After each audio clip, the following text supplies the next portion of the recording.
And welcome back to the Financially Simple Experience. I'm your host, Justin Goodbread. Today, I want to give you some thoughts. I'm going to call it Thoughts from the Rockies. You're like, Justin, what in the world, man? Yeah, typically I'm teaching financial matters, whether it be about personal finance or business, or we're bringing on cool guests that are experts in their fields. Today, I want to share some thoughts with you on my sabbatical. You're like, really? So I often talk about that we business owners are at the epicenter of our business. And if we can remove ourselves from the business and the business can survive without us being employed in that business or working in that business, then we've built a business that is highly transferable and one that's often sought after in terms of from a potential buyer. We actually create the golden goose if we do this right. I tried that this year. I set out with a team and said, I'm going to take 3 weeks out of the office with no connectivity whatsoever. Now, interestingly enough, we had it on the calendar, and 2 weeks before I'm getting ready to go dark for 3 weeks, we are in a standard routine audit by a regulator. And so my 2 weeks prior to me going out of town for 3 weeks, I already had a pretty heavy schedule on things that I just had to personally deal with before my sabbatical, and throw on top of that now an audit. And yeah, that was fun. But anyways, we took some time off. So my brother drove up to our house. He lives in South Georgia, and we drove to our house in Knoxville, and we went to the Rocky Mountains on an elk hunt. I did a lot of recording of videos that you're going to see come out of Cause Financially Simple. We did a lot of thoughts from the Rockies while we were out there that we're going to share as part of our experience here. But as I was in the Rockies, we had an unbelievable adventure. And I want to kind of tell you the highlights, and I want to give you 6 points that I gleaned from this 3 weeks off. We got out to the Rockies, never being in Colorado before driving. I've landed in Denver at the airport and kind of went up to Estes Park one time, stayed in Denver, but I'd never been into the Colorado Rockies. I've been into the Idaho parts of Idaho and the Rockies, in Montana parts of Montana. I've been seeing Wyoming, walked in a little bit of trails in Yellowstone, but I'd never ever been to the Rocky Mountains. So here we are, two flatlanders, as some friends of ours call us. We drive out, two Georgia boys go across the mountain in the middle of a pandemic, get to the Rocky Mountains, and our mission is to find elk. And we had mule deer tags, and we wanted to find an elk or a mule deer. Now, before I spoil everything, we didn't shoot anything, so we didn't get anything in terms of game this particular hunt. But we did accomplish our mission. Our mission is to go hunt 2 species of animals that we'd never hunted before in an area that we'd never hunted before, and live off the land for 2 weeks, complete solitude as business owners. And so we get to where we're at near Rifle, Colorado, near Meeker, Colorado, just outside of Grand Junction. We're over in this area, and we're talking to locals, and we're saying, hey, we want to hunt here. We spoke to the game wardens. They were extremely helpful, extremely nice out there, unlike some other states that I've been in where the game wardens are jerks. But these guys and gals, they told us exactly where to kind of go, how to look for. I mean, just the traits of that time of the year. This time of the year, the Rocky Mountains were extremely warm. It was 70 degrees when we come out there, which is unusual for October, November weather. And long story short, we found what we wanted. We didn't want to be around other hunters. We didn't want to be around hunters who were driving four-wheelers and side-by-sides, and we wanted to be more rustic. And so we had prepared with camping gear that we could hike in with, and backpacks that were about 50 pounds. We were prepared to walk in 5, 6, 7, 8, 9, 10 miles. We had exercised that you'd heard me talking about for this. And so long story short, we find a particular area of the country that we wanted to go to, a national forest, and we could drive the truck to an altitude of 9,000 feet. Now, I got to tell you, at 9,000 feet, you can barely breathe. But we were going to hike 5 miles roughly to an altitude of about 11,200, maybe 12,000 feet.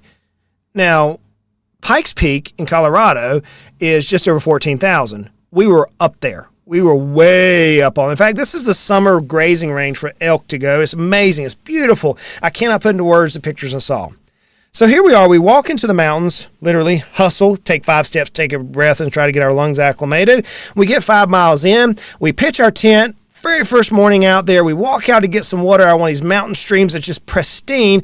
And I look up on the hillside, and there's a beautiful, beautiful herd of elk and bull.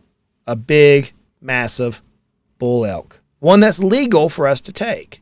The The problem was this is the day before hunting season. And I got to tell you, be honest with you, I did have this thought. No one will know, but I could hear my mom and dad in the back of my head. So could my brother saying, it's never right to do wrong and it's never wrong to do right. And so we watched that beautiful, magnificent animal. And this animal, we watched them and saw how smart they were. They positioned themselves where the wind was blowing right in their nose. They were on a sheer cliff where nothing could come to them. And they were easily could escape all types of harm. It was amazing to watch that. So we got up the next day trying to figure out how to make a move on this particular animal, and the wind felt like it was trying to kill us. 45, 60, 70 mile an hour wind. We watched trees fall over. I mean, the mountain was amazing. It was unbelievable, the amount of wind. Now, here we are sitting here on the side of a hill at 12,000 feet almost, and 30, 40, 50, 60 mile an hour wind. And I'm not exaggerating here on the magnitude of that wind.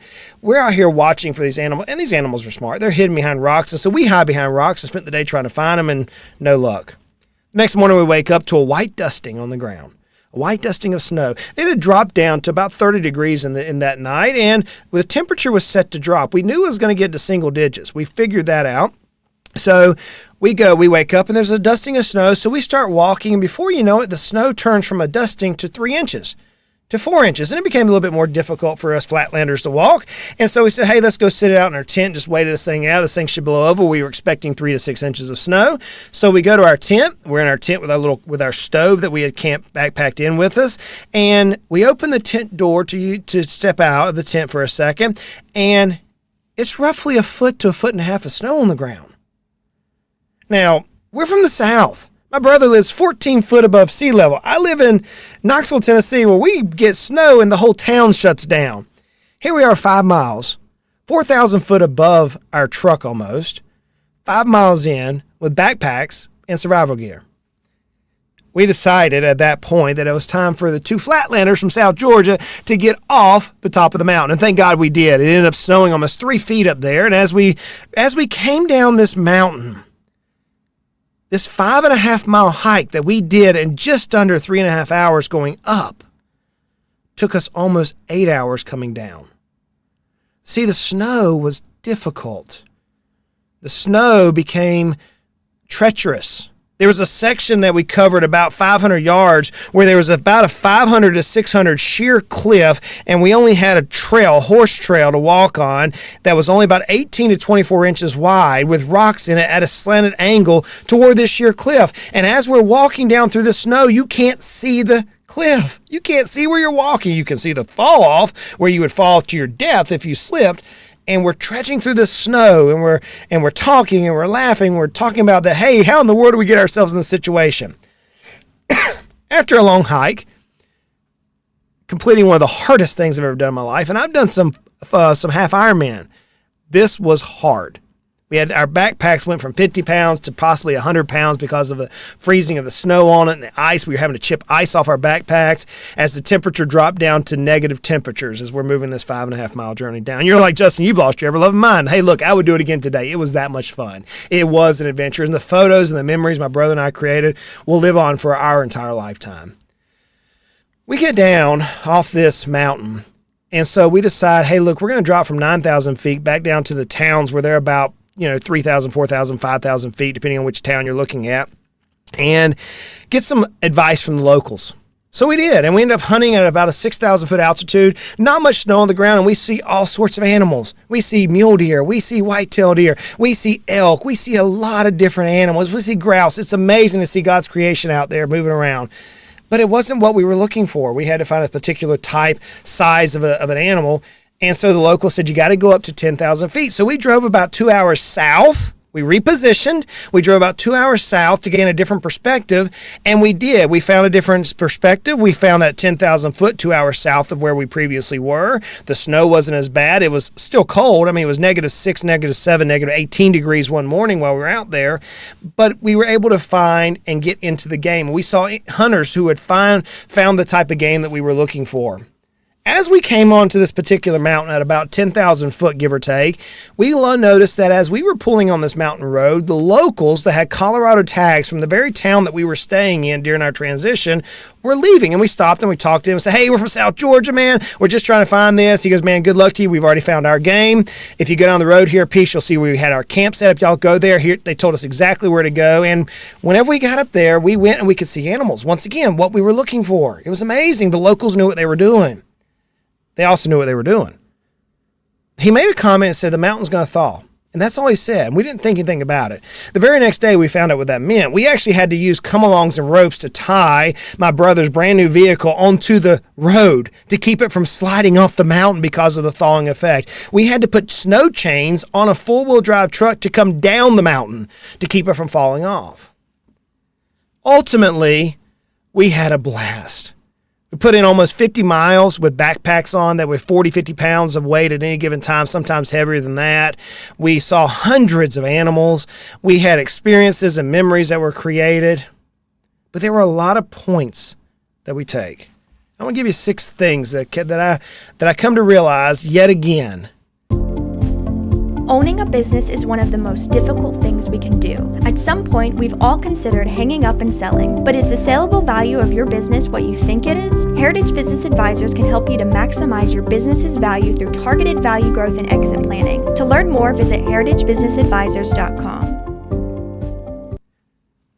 The highest mountains, number 1, take the most time to climb. I don't know what mountain you have in your vision right now that you want to climb. And I'm talking about proverbial here. I hope you're not going to go out and climb Mount Everest. Maybe that's your thing, but I'm not talking about the highest peak. I'm talking about in your business, what mountaintop, what big, hairy, audacious goal, as Jim Collins says, what is your mountaintop that you're going to climb? If you have it out there, remember, it's going to take a lot of time, more time than you anticipated. Here we are, 2 flatlanders going to go from 9,000 feet to 12,000 feet. And as I'm saying that, unless you've ever been at that altitude, you have no idea what it does to your lungs if you're from 14 feet above sea level, and that's where your body's acclimated to. It literally, we would walk 25, 30 feet for the first 2 days and have to stop and take a break, and our heart rates were doing 140, 150, 160 beats per minute, just doing basic incline. Because the hardest mountains take a lot of time. They take a lot of time. Don't give up on your dream before you reach it. Man, if we had never got to that 12,000, I would never have this memory of that amazing, magnificent bull elk with his harem around him, positioned himself particularly perfect on the side of the hill where no enemy, no prey could ever reach him. It was amazing to watch God's creation at hand. But unless we had taken the time and the effort and the preparation to conquer that mountain, we would never have seen that. We've not had that memory and that adventure. So in your life, in your business, don't give up on your dream. Number 2, the top of the mountain is lonely and volatile. We got up there and there was no one else up there. For 2 days almost, there was no one. We didn't see another human being. And then one day we spotted 2.5 miles away, we spotted a little orange vest, because that's what you're required to wear when you're gun hunting. And we spotted a couple of hunters. And it's like, there's other people up here. But they were a long ways away. But at 9,000 feet, there were people all around us. The top of the mountain is lonely. And it's volatile. My brother one night, whenever the wind was coming in, he said, it sounds like the mountain's trying to kill us.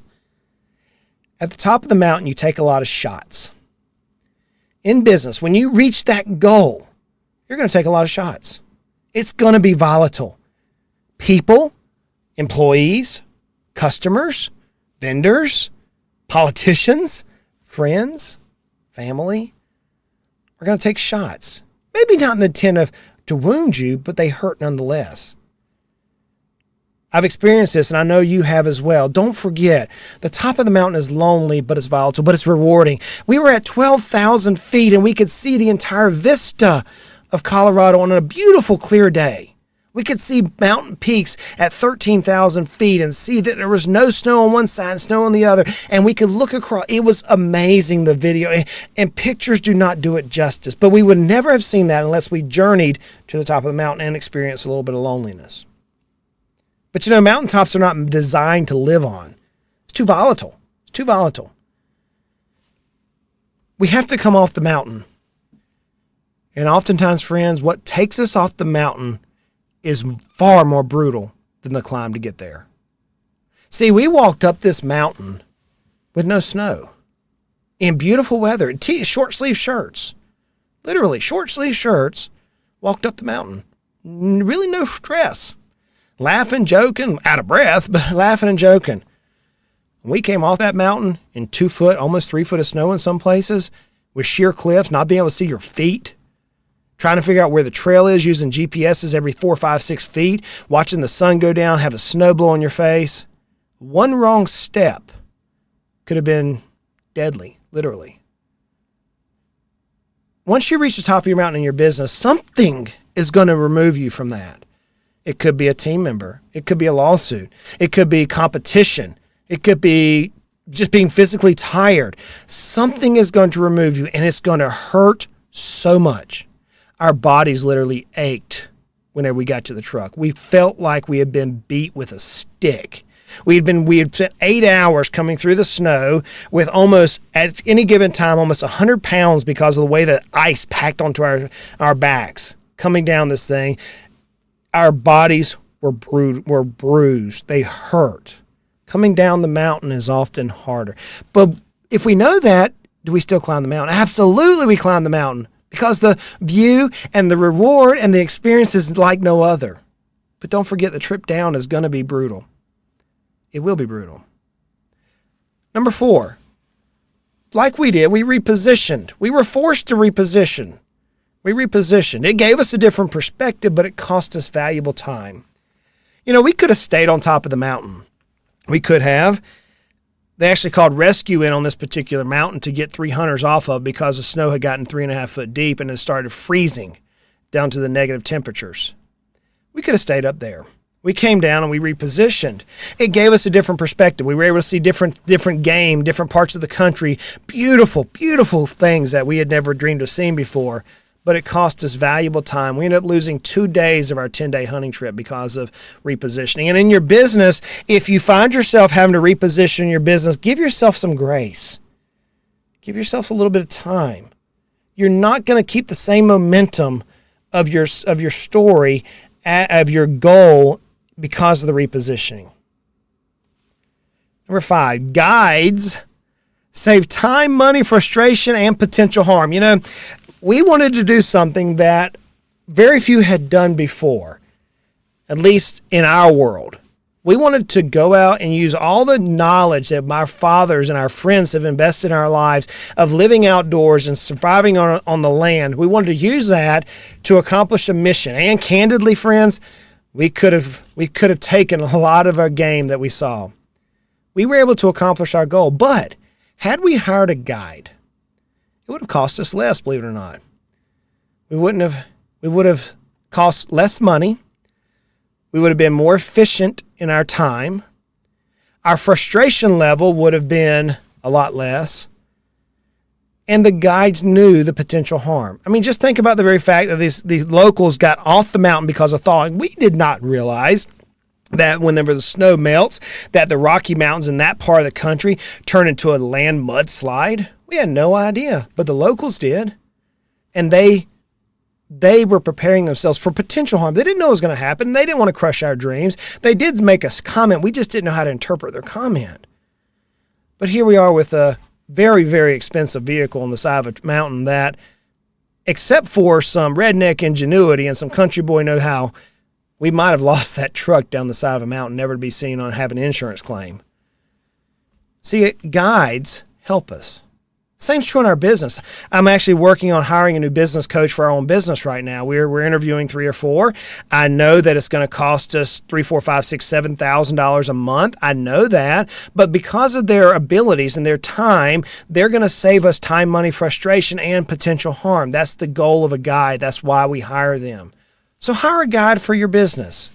And with that, let's hear a little bit about this week's sponsor. Our current business climate is a hostile one that challenges business owners with new obstacles every day. Whether you need to improve operations, sales processes, or anything in between, Heritage Business Advisors has helped hundreds of business owners just like you create working solutions for the problems that running a business can present. Learn more at heritagebusinessadvisors.com. And lastly, let's talk about that the business is a journey. It's just like this adventure that my brother and I went on. It was life altering. Business is going to alter your life. It's going to give you memories that you'll never forget.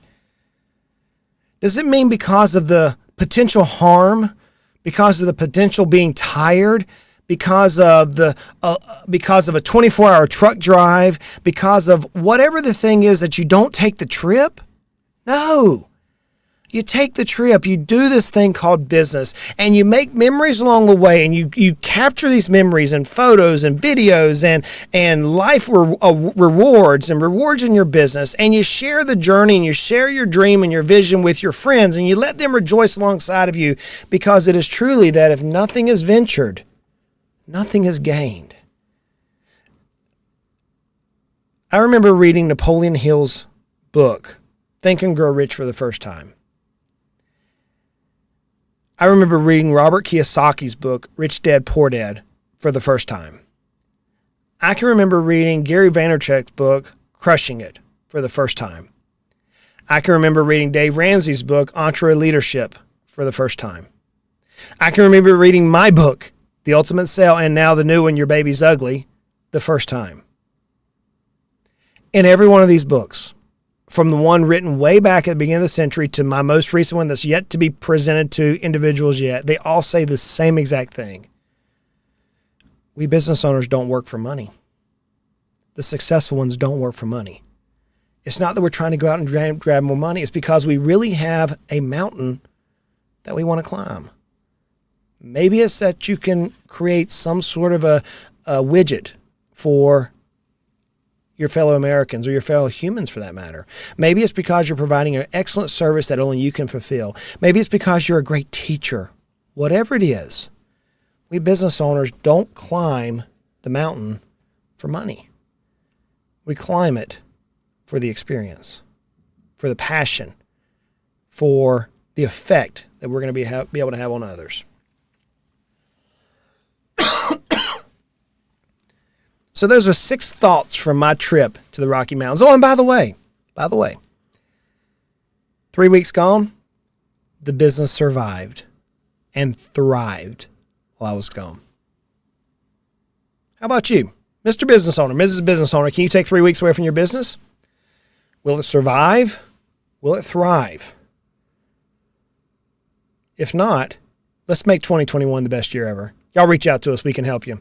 Hey, look, I realize life is hard, life is frustrating, and money can be complicated, and business can be complicated. It doesn't have to be.